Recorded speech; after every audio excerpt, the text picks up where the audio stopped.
Hi everyone, this is Realtalk360 with Abbie, and I'm here with one of our mother in Israel and person of Pastor Mrs. Elizabeth Lengz.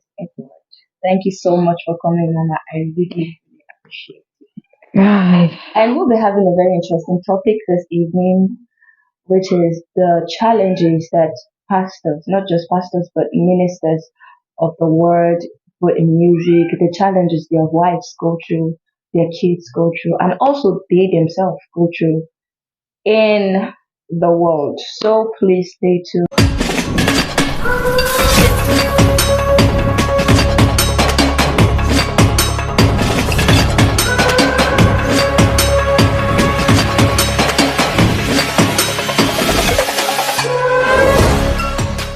Welcome back. So, Mama, you in our previous conversation, you told me you were a pastor's daughter, and now you are a pastor's wife. Can you tell us how the both has affected your life?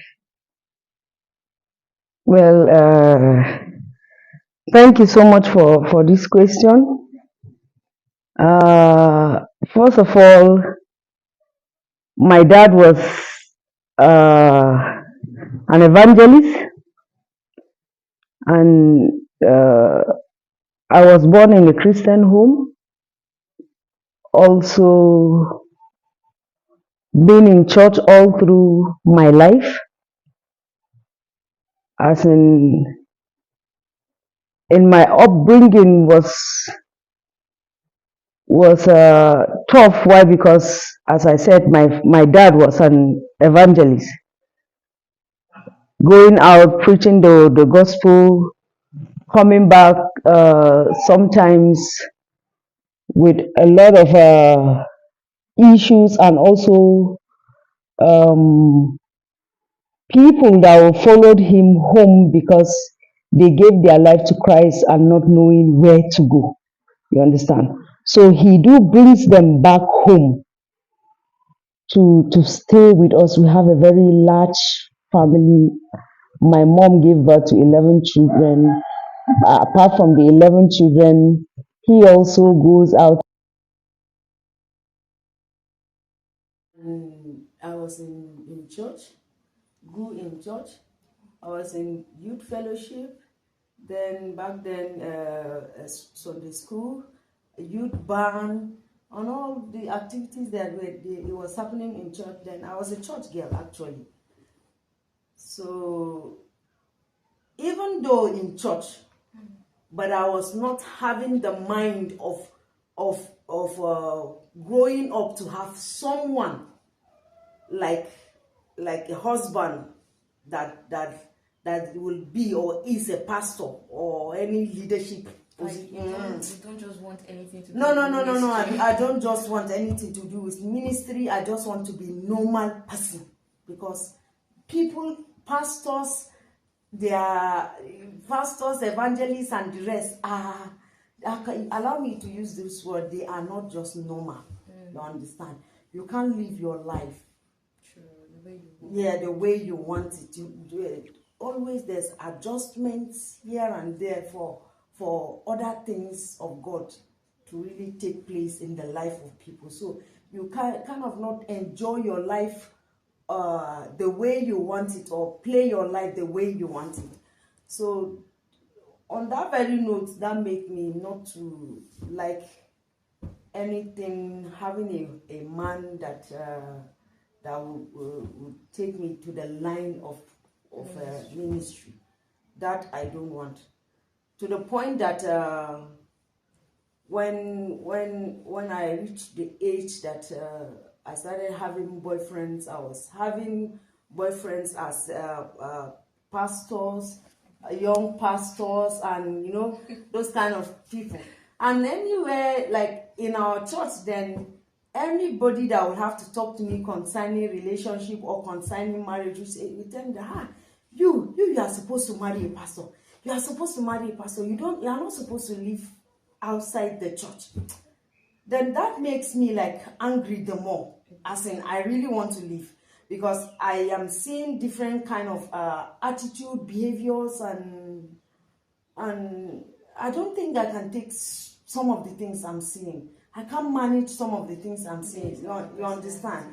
Based on my own personality, because my mom is a very quiet person, and that she can see people misbehaving in her house and she just keep quiet and silently, I just believe that that's her calling, but it wasn't my calling. So I was finding it, I was actually fighting it, to the point that when it came for me to choose the right partner in life, I seriously prayed and stand against every man that will come to me in church.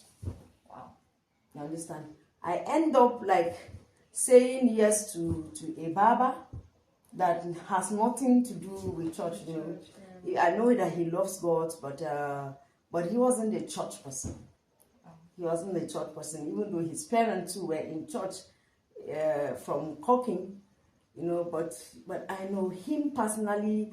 He's not a pastor. He doesn't. In fact, he doesn't look like one. He doesn't go close to looking like a pastor. You understand? So when I was telling my friends that this is the person that I want to marry. No, everybody was saying that you have chosen the wrong person. You have made mistake. I know you will regret it. I was bent on. I seriously didn't want someone from church leadership or being a pastor or evangelist or whatever calling that you have upon your life for me to be in church. No. I just want to be an ordinary person. That made me to marry him even against all wish of people. You understand? So your hatred for is it safe to call it hatred? Yeah, I don't know before. Now I know the difference between hatred and dislike. You understand? Then I could not differentiate between hatred or dislike. But I know I didn't like anything that has to do with leadership in church. You get it?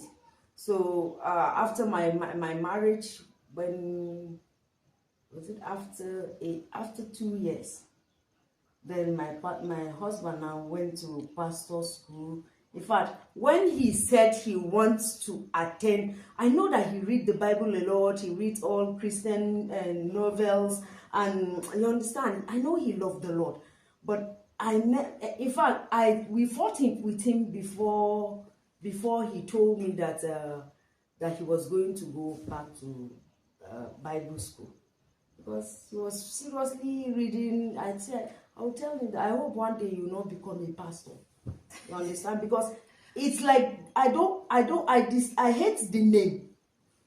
I don't like it. Because of the trouble that comes with that. You understand? And what I've seen, I've heard so many people talk about it, and I've seen it. I've stayed with my sister. I've seen as a pastor. I've seen how we were in her house more than.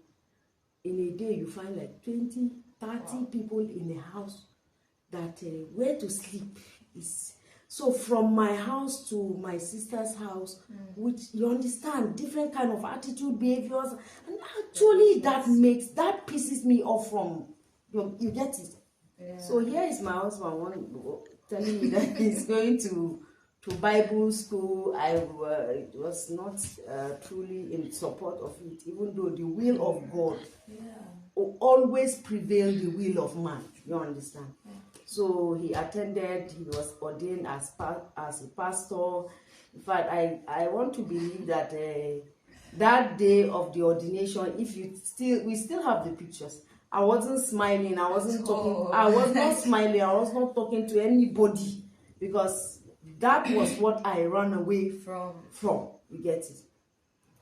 So to cut the long story short, now we are the resident pastors of the church. You understand? Before we even came to the position of the resident pastors, we saw so many things. We have undergone through so many things, and our children are still going through it. You understand? It got to a point in my life that I had to ask my father, why did you choose to be an evangelist. God called you. He didn't call us your children. So you do it. But don't drag us into it, because at a point in time we are children, and our father will make us to carry things and do things that we don't want to do on a normal day, because it is daddy that is speaking, so we have to obey and do it. You get it? So that is how the whole thing went. It's not a, there is God in it. We like it. Now I understand that what I called dislike was actually the will of God for me. You get it? And even though there are challenges in the work, yes, you get it. But God is always like strengthening us for the work, for the challenges. You get it? But it is not an easy thing. Till date, I can tell you it is not an easy thing. And you know what? Most at times, what makes us to like not want to be in that position is because of people's behaviors towards us. True, that part though. Yeah. People behaviors towards us. You get it? Some people treat you as not human beings, or like you are in another, right, like a spiritual being. Spiritual being, not a physical person, to the point that little problem, maybe you mistakenly say a thing that a normal person can say, and you wave it around, but you know that when you are a pastor, so the way they take it makes you to look bad and sound bad as a bad pastor or as a bad person. You understand? And treat you like nobody. I believe where we have issue is some people expect too much. Their expectations for pastor's wife and their children, for pastor's family, entirely, it's too high. It's because very, very high. They are called men of God. They are first men before they become of course God. Of course, that so, they don't understand. Yes, it's not everybody that understands that. And then they tend to expect you to be this supreme human being that does not make mistakes, that you don't have rights to. Yeah, and that's wrong actually, because it's actually wrong. They are also humans. That Abigail, that pushes us away from the work. Exactly, yes. You understand? Yes. And also have a negative impact on our children, because they see the way we go through pains as their parents. Yes. You understand? And to God who made me, my children won't allow themselves to go through what I am going through now, seeing the pain I go through. Sometimes they ask me, why do you have to allow this? You get it? Why won't you talk? You understand? Why don't you answer the person back? But you as an adult, knowing the calling of God upon your life, you won't answer it back to them the way they want you to answer. But you are looking at the bigger picture of it. You get it? I believe they will also come to, when they grow up, they will come to understanding why we are doing this. Yes. You get it? But the thing is that our church people should help us and our children not to find difficulties in this work. Yes. You understand? Actually, like you said, we are human beings, not spirit beings. Sure. Even though the expectations of men is a little bit higher than what we are, you get it? But if they understand one thing, that these people, before they are pastors, they are men. You get it? They are men. So what we need here is a balance. True. Is a balance between us as a human being and also the God factor in us. You get it? So I think if they do that, help us to do that, things we will do the work with full joy and gladness in it. And our children also, if you check out history, pastors' children don't want to be pastors. True. Yes. You get it? Yes. They don't want to be pastors because they have seen what their parents have gone through. Exactly. You get it? And you know what? the most painful part of it is the we the members, we the elders, we the ministers are really making the work to be difficult for ourselves. Wow. How so? We are the members. We are the ones talking about the pastors, talking about the ministers, talking about the children, talking about doing things to understand. Sometimes these things don't even come from an ordinary member. True. Come from within. Yes. It comes from a highly placed person in the church. You get it, being a minister, being either a music minister or a minister is a minister. True. And this can actually, and most of this issue we have is when somebody that is closer to you says something, people will believe it because they feel you are closer to this person. So I think we all need to help ourselves in this. In this case, we all need to help ourselves because when we don't do it in some time to come like this, you find out that nobody wants to lead, to answer the call. True. You get it? Because people are really making the work to be difficult for actually the people that wants to do it, that has the calling to do.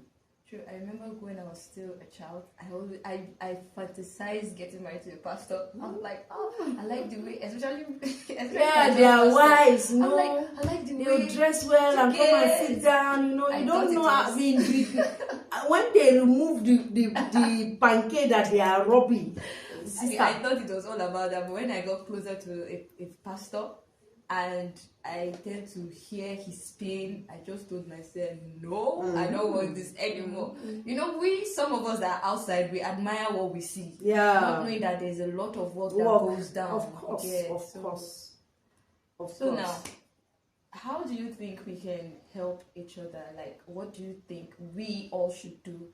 Both the pastors and also the church members. What do you think we should do to help ourselves? Pertaining ministry. Pertaining ministry and what we need to do to help ourselves. You see, number one thing is prayers. When we are our brothers keepers, as the word of the Lord says, both ministers and members have responsibility to play on each other's life. True. Pastors pray for your congregations or your members. Members also pray for their leaders, their pastors, and also their ministers. You see, through that, I think that will go a long way. Because when you are concerned about person and concerned about what he's going through, you pray, you will not be the one. Yes. You understand? It's going to be difficult for the enemy to find you to be against the people, against the ministers. You get it? Because you always pray for them. You always look out for what is going to like give smile to them. So devil will not find it easy to use you, the same you. You understand? I'm not saying that don't happen at all, but it's going to be difficult. You understand? So I think one of the things is for us to be raising prayers, our voices in prayers for one another. True. Yeah. Let love lead. Yes, let love lead. Wow, this is such an interesting topic, and this is just the first edition. We're going to bring you lots more. So there you have it, people of God. Please, let's pray for each other and help each other grow. Because what you pray for and about, you will not have that time to sit and still talk down on that thing. So I just pray that God will help us as Christians, as believers, to pray for each other, correct each other in love, and make this work easier for everybody. Because if you look at it, there are situations whereby members are also suffering. Because of the system that is played, because of doctrines you get. So we need to help each other make this work easier for all of us. And Mama, I want to say thank you. Thank you so much. You are the first person of my show. Yeah. Thank you very much. I really appreciate you. And we're coming back. All right. For another edition. Yeah, so I'll be expecting people, you. please don't stop praying, don't stop loving, let love lead. Bye.